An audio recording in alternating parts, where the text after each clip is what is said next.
Bismillahirrahmanirrahim. Assalamualaikum warahmatullahi wabarakatuh. Alhamdulillah, alhamdulillah, alhamdulillahilladzi ja'ala syahrul ramadhan alladzi unzila fihi al-Qur'an hudal linnas wa bayyinatin minal huda wal furqan. Asyhadu an la ilaha illallah wa asyhadu anna Muhammadan abduhu wa rasuluh. Allahumma salli wa sallim wa barik wa karrim wa azim ala sayyidina Muhammad wa ala alihi wa ashabihi wa man tabi'um bi ihsanin ila yaumiddin wa alaina ma'ahum bi rahmatika ya arhamar rahimin. Wa ba'd, faqad qala Allah ta'ala fi kitabihil karim, a'udzu billahi minasyaitonir rajim. Bismillahirrahmanirrahim. Wa may yashkur fa innama yashkuru li nafsihi wa man kafara fa innallaha ghaniyyun hamid. Shadaqallahul azim, shadaqallahul azim, wa nahnu ala dzalika minasyahidin syakirin walhamdulillahi rabbil alamin. Alhamdulillah, apa kabar sahabat semut? Yaitu selangkah menuju takwa para jamaah yang dirahmati Allah Subhanahu wa taala, shaimin dan shaimat, para kaum muslimin yang saat ini sedang berpuasa menanti beduk maghribnya. Insya Allah maghrib akan tiba. Insya Allah ibadah puasa kita diterima di sisi Allah Subhanahu wa taala. Tidak terasa ibadah Ramadan kita sudah melewati fase-fase pertengahan. Jadi sebentar lagi kita menuju fase yang luar biasa, fase yang dimana Allah Subhanahu wa ta'ala akan menghindarkan kita dari siksa api neraka insya Allah. Salawat bertangkaikan salam selalu tercurahkan ke hadirat baginda Rasulullah sallallahu alaihi wasallam, alladzi qad hamalan nas minaz zulumati ilan nur wa kadzalika ila siratil azizil hakim insyaallah. Ikhwan dan akhwat, sahabat An'amta yang dirahmati Allah Subhanahu wa taala, ibadah puasa meningkatkan kualitas sosial kita. Karena hakikatnya hikmah atau benang merah dari ibadah puasa adalah kita bisa merasakan apa yang orang lain rasakan. Kalau dari pagi tadi kita sudah menahan lapar, sudah melakukan ibadah sahur, setelah itu kita melakukan rutinitas pekerjaan kita, rutinitas keseharian kita, dengan posisi kita tidak makan, tidak minum. Lalu juga kita bisa merasakan bagaimana saudara-saudara kita di luar bulan puasa mengalami sebuah keseharian dengan tanpa minum, tanpa makan tadi. Mungkin di luar bulan puasa kita bisa sarapan dengan sarapan yang nikmat bersama keluarga. Bisa jadi di luar ibadah puasa kita melakukan sarapan yang berlebihan atau dengan nikmat makanan yang sangat luar biasa. Tapi di bulan puasa kita tidak bisa sarapan. Sarapan kita adalah menu sahur kita. Kita bisa bayangkan sahur kita di jam 4 pagi, lalu melakukan aktivitas seharian dengan menahan lapar dan haus. Bagaimana itu terjadi dengan saudara-saudara kita bukan di bulan puasa, tapi di bulan-bulan yang lainnya. Mereka tidak bisa sarapan, mereka tidak bisa makan siang, bahkan sehari mereka hanya ketemu makanan 1 kali saja. Tetapi beda kita, di luar bulan Ramadan sehari 3 kali kita makan. Itu belum jajan kita, belum nyemil kita, belum makanan-makanan yang lain yang kapanpun bisa kita makan karena Allah melimpahkan rizki untuk kita. Maka Ramadan menjadi pukulan yang telak untuk kita tidak bisa merasakan derita orang lain. Ramadan harus menjadi cambuk yang paling pedas di saat kita menahan lapar dan haus dan merasakan penderitaan orang lain. Banyak kaum muslimin dan muslimat, saudara-saudara muslim kita di belahan dunia lain masih di bawah garis kemiskinan, di bawah penindasan, di bawah kesejahteraan. Jangankan bicara negara lain, saudara-saudara muslim kita di negeri Indonesia ini mungkin juga masih banyak di bawah garis-garis kemiskinan. Mereka menahan lapar, mereka menahan haus, melakukan ibadah, melakukan keseharian setiap harinya tanpa makan dan minum. Oleh karena itu, ibadah puasa sekali lagi memberikan cambuk untuk kita bisa merasakan penderitaan orang lain. Maka syukuri nikmat yang sudah Allah berikan kita. Syukuri nikmat atas semua nikmat, rezeki, kesehatan, makanan, nafas kita yang sudah diberikan oleh Allah Subhanahu wa taala.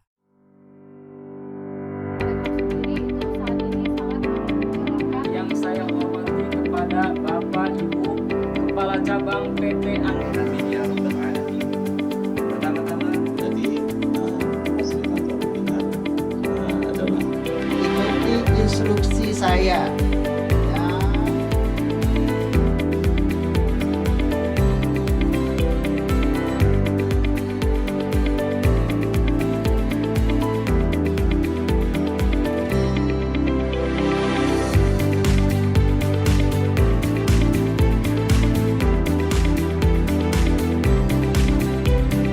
Positif, tapi yang positif sendiri itu jalannya tuh kita tanpa tertangkap dan sebagainya.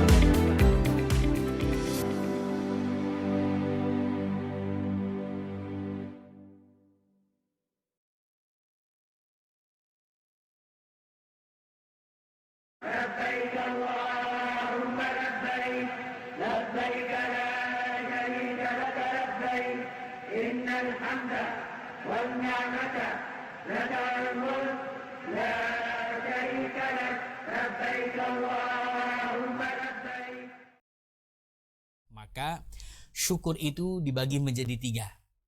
Syukrun bil kauli, yaitu syukur secara lisan. Semua orang bisa melakukan syukur ini. Syukur secara lisan, semua orang bisa melakukannya. Bahkan sang anak kita, anak-anak kecil kita juga bisa melakukan syukur ini dengan mengucapkan alhamdulillahirabbil alamin atas semua nikmat yang kita terima. Yang kedua, syukrun bil akli, yaitu semua nikmat tadi coba kita pikirkan. Coba kita renungkan bagaimana orang lain tidak bisa menikmati makanan yang kita makan. Orang lain melakukan sebuah aktivitas sehari-hari tanpa dia makan dan minum di luar ibadah puasa. Nikmat yang tadi yang Allah pikirkan, bahwasannya banyak orang mengharap nikmat ini tetapi justru Allah memberikan kepada kita.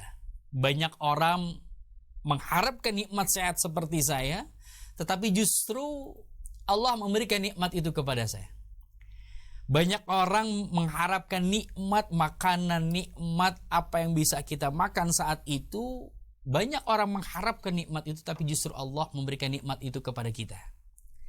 Kita pikirkan, kita renungkan, sampai ada fase kita bersyukur atas semua nikmat Allah. Dan yang ketiga adalah syukrun bil amali. Di saat kita sudah pandai mengucapkan nikmat kepada Allah, bersyukur kepada Allah, kita pikirkan semua nikmat tadi, kenapa orang lain yang minta nikmat ini, toh Allah memberikan kepada kita. Yang ketiga adalah aplikasi dari pandainya kita mengucapkan syukur secara lisan, pandainya kita memikirkan semua nikmat Allah. Yang ketiga adalah syukrun bil amal, kita menjadi manusia sosial, orang yang sering berbagi, orang yang terus berbagi kepada sesama. Catat baik-baik, berbagi bukannya kita berada, tetapi kita karena kita merasakan dulu kita pernah tidak punya. Sekali lagi, berbagi bukan berarti kita punya lebih, tetapi berbagi karena kita dulu pernah merasakan kita tidak punya. Jadi bisa jadi dulu kita tidak punya. Kita merasakan nikmatnya itu di saat kita ada, kita pikirkan bahwasanya dulu saya tidak punya itu. Maka saat ini Allah berikan rezeki yang banyak, maka berbagilah kita. Allah Subhanahu wa taala berfirman dalam Al-Qur'an, "Wa may yashkur fa innama yashkuru li nafsihi."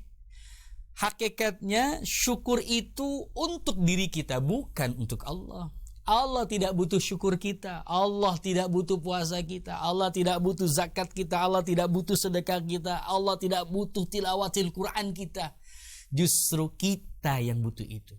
Kita butuh baca Al-Quran sebagai penunjuk hidup kita. Justru kita butuh sedekah, dengan sedekah menolak bala untuk kita. Kita butuh puasa agar badan ini sehat, tumbuh jiwa sosialnya. Kita butuh Allah, Allah yang tidak butuh kita. Allah tetaplah Allah tanpa harus kita sembah, tanpa kita melakukan ibadah. Allah tetaplah Allah. Maka syukur itu hakikatnya kembali ke dalam diri kita. Wa may yashkur fa inna ma yashkuru li nafsi. Siapa yang bersyukur hakikatnya dia bersyukur untuk dirinya sendiri. Wa may yakfur fa innallaha ghaniyyun hamid. Perlu digarisbawahi bahwasanya di saat kita kufur kepada Allah, innallaha ghaniyyun hamid. Allah Maha Kaya. Allah Maha Kaya.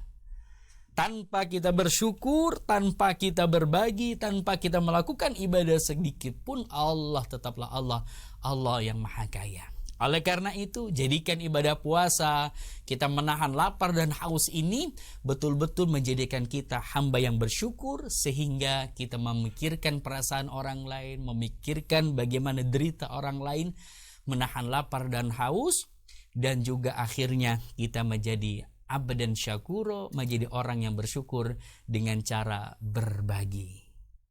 Ramadan menjadi tempat yang pas untuk kita berbagi kepada sesama. Karena siapa yang berbagi, satu berbuka puasa misalnya, kita mendapatkan pahala yang sama. Kita berbagi dalam hal apapun, Allah lipat gandakan pahala-pahala tersebut. Demikian kurang lebihnya, mohon maaf. Kita bertemu lagi di kajian semut yang lain, selangkah menuju takwa. Semoga kita menjadi orang-orang yang peduli akan sesama dan kita mendapatkan gelar takwa. Akhirul kalam. Assalamualaikum warahmatullahi wabarakatuh.